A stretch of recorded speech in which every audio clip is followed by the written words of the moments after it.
Chapter 13. And Abram went up out of Egypt with his wife and all he had, and Lot with him, and they came into the south. Now Abram had great wealth of cattle and silver and gold.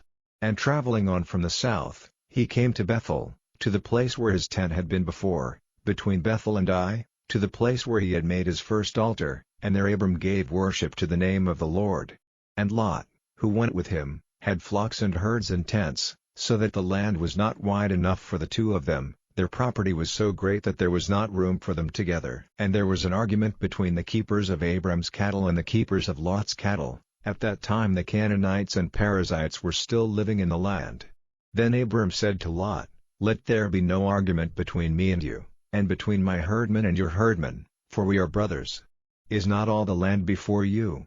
Then let us go our separate ways. If you go to the left, I will go to the right, or if you take the right, I will go to the left." And Lot, lifting up his eyes and looking in the valley of Jordan, saw that it was well watered everywhere. Before the Lord had sent destruction on Sodom and Gomorrah, it was like the garden of the Lord, like the land of Egypt, on the way to Zoar.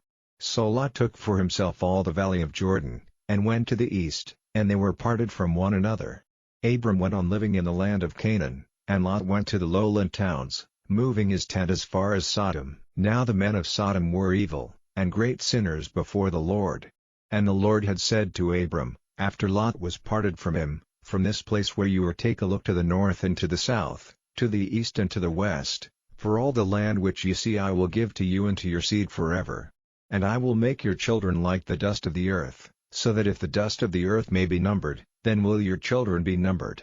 Come, go through all the land from one end to the other, for I will give it to you." And Abram, moving his tent, came and made his living place by the holy tree of Mamre, which is in Hebron, and made an altar there to the Lord.